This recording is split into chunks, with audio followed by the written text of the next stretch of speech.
سامنے ارشاد فرمائیں گے۔ مشترکہ اعلامیہ قائد محترم حضرت مولانا فضل الرحمان پیش فرماتے ہیں۔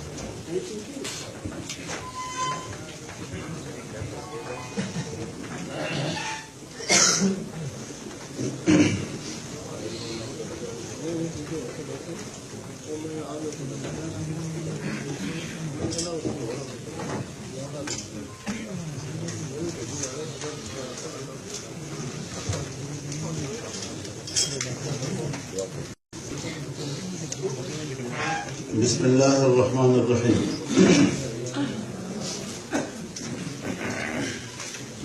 آل پارٹیز تحفظ ناموس رسالت صلی اللہ علیہ وسلم کانفرنس منعقدہ 1 فروری 2017 بروز بدھ بمقام dream land hotel club road Islamabad. ملک بھر کی دینی سیاسی جماعتوں کے سربراہان اور تمام مکاتب شکر کے اکابر علماء کرام اور مشائخ اعظام کا مشترکہ اجتماع ایک بار پھر اس حقیقت کو دہرا رہا ہے کہ مملکت خداداد پاکستان اللہ اور اس کے رسول مقبول خاتم النبیین صلی اللہ علیہ وسلم کے نام پر حاصل کی گئی ہے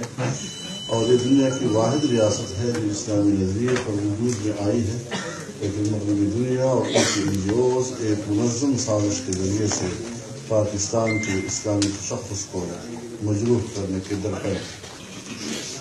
وطن عزیز میں تمام انبیاء کرام علیہ السلام اور بالخصوص آن حضرت صلی اللہ علیہ وسلم کے عزت و ناموس کو آئینی اور قانونی تحفظ فراہم کیا گیا۔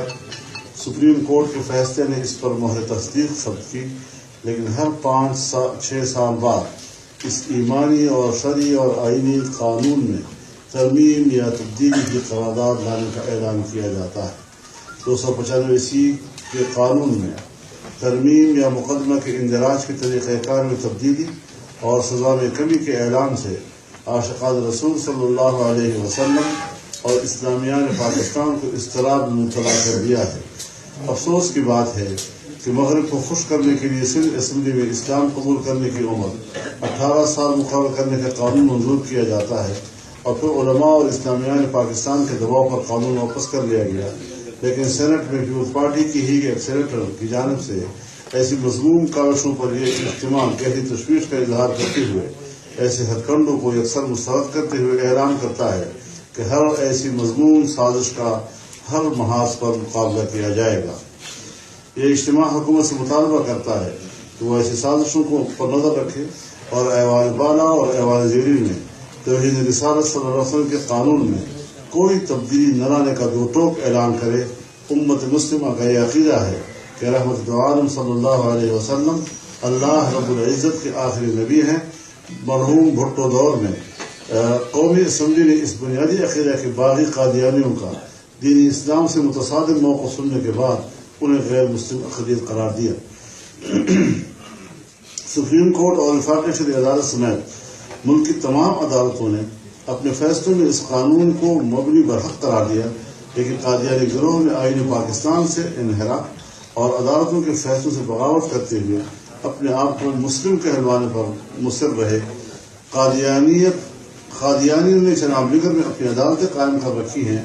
اپنے اسٹامپ پیپر شائع کرتے ہیں اور ان حالات میں ضرورت اس امر کی ہے کہ حکومت کی رفت قائم کی جائے، اس گروہ کی آئین شکنی کا نوٹس دیا جائے اور انہیں آئین کا پابند بنایا جائے۔ حال ہی میں قادیانی ڈاکٹر عبدالسلام کے نام پر قائد اعظم یونیورسٹی کے شعبہ فزکس کو منسوخ کیا گیا ہے، حالانکہ ڈاکٹر عبدالسلام نے پاکستان کو لعنتی ملک کہا ہے۔ یہ نمائندہ اجتماع اس اقدام پر شدید اضطراب کا اظہار کرتے ہوئے اس غلط فیصلے کو واپس لینے کا مطالبہ کرتا ہے۔ آئین کی روح سے قادیانی خود کو مسلمان قرار نہیں دے سکتے اور نہ ہی وہ قادیانیت کو اسلام کہہ سکتے ہیں۔ آئین میں اس پر واضح پابندیاں ہیں، لیکن قادیانی چینلز پاکستان کے آئین کا مذاق اڑا رہے ہیں۔ وزارت اطلاعات اور پیمرا قادیانی چینل کی اسلام مخالف مہم اور آئین کی بغاوت کا نوٹس ہے اور ان نشریات پر پابندی ہے۔ پاکستان کے سابق وزیر اعظم مرحوم ذوالفقار علی بھٹو نے ملک کے تمام تعلیمی اداروں کو قومی تحویل میں لیا، لیکن قادیانی تعلیمی اداروں کو واپس کرنے کے اقدامات کی خبریں گاہے گاہے سنی جا رہی ہیں۔ حکومت نے اربوں روپے ان اداروں پر خرچ کیے ہیں اور ان اداروں میں 95% عملہ اور زیر تعلیم طلباء مسلمان ہیں، قادیانیوں کو تعلیمی ادارے واپس کر کے کوئی نوجوان نسل کو قادیانیوں کے رحم و کرم پر چھوڑنے کے مترادف ہوگا، حکومت ایسا کوئی غلط اقدام اٹھانے سے باز رہے۔ اس سال 12 ربیع الاول کو دوار میال ضلع چکوال میں میلاد النبی صلی اللہ علیہ وسلم کے جلوس پر قادیانیوں نے فائرنگ کی، جس کے نتیجے میں ایک مسلمان شہید اور کئی مسلمان زخمی ہوئے۔ لیکن قادیانیوں کو قانون شکنی پر سزا دینے کے بجائے مسلمانوں پر جھوٹے مقدمات درج کر کے انہیں پابند سلاسل کر دیا گیا، اور مختلف ذرائع سے اب دباؤ ڈالا جا رہا ہے کہ مسلمان قادیانیوں کے خلاف مقدمات درج کرائے گئے مقدمات واپس لیں۔ یہ اجتماع پاکستان اسلامی تشخص اور قومی خود مختاری کے خلاف بڑھتے ہوئے مسلسل عالمی دباؤ اور بین الاقوامی اداروں کی الغار پر تشویش اضطراب کا اظہار کرتا ہے، اور دینی حقوں کو توجہ دلاتا ہے کہ پاکستان کی اسلامی شناخت اور قومی خود مختاری کے معاملات کو سیاستدانوں اور اسٹیبلشمنٹ کے رحم و کرم پر چھوڑنے کی بجائے دینی قوتوں کو خود کردار ادا کرنا ہوگا۔ آج کا اجتماع اس بات پر زور دیتا ہے کہ حکومت کی ذمہ داری ہے کہ وہ دوار میال کے قادیانی گروپ کے مجرم افراد کو سرخور گرفتار کر کے قانون کے مطابق سزا دے اور بے گناہ مسلمانوں کو رہا کرے۔ یہ اجتماع حکومت سے مطالبہ کرتا ہے کہ 295 کے قانون کے خلاف سرگرمیوں کا نوٹس لیا جائے اور اس قانون کے بہرحال تحفظ کا دو ٹوک اعلان کیا جائے۔ نمبر 2، چناب نگر میں ریاست در ریاست کا ماحول ختم کیا جائے، حکومت کی دستوری اور قانونی لٹ بحال کرنے کے ٹھوس اقدامات کیے جائے اور متوازی عدالتیں ختم کر کے ملک کے قانونی نظام کی بحالی سے بحال کی جائے۔ نمبر 3، قادیانی چینل کی نشریات کا نوٹس لیا جائے اور ملک کے دستور اور قانون کے تقاضوں کے منافی نشریات پر پابندی لگائی جائے۔ نمبر 4، قادیانی تعلیمی ادارے انہیں واپس کرنے کی پالیسی عوامی جذبات اور ملک کی نظریاتی اساس کے منافی ہے، حکومت اس طرز عمل پر نظرثانی کرے اور قوم کو اعتماد ملے۔ نمبر 5، دوار میال چکوال میں قادیانیوں کی فائرنگ سے شہید اور زخمی ہونے والے مظلوموں کے ساتھ یکجہتی کا اظہار کرتے ہوئے ہم حکومت سے مطالبہ کرتے ہیں کہ علاقے کے مسلمانوں کے مطالبات کو فوری طور پر پورا کیا جائے،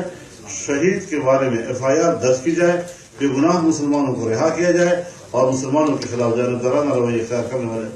حکام کے خلاف کارروائی کی جائے۔ یہ اجتماع حکومت کو واضح کر دینا چاہتا ہے کہ یہ مطالبات رسمی اور وقتی نہیں ہیں، پوری قوم کے جذبات کے آئینہ دار ہیں، انہیں جلد از جلد منظور کرنا حکومت کی ذمہ داری ہے۔ اس لیے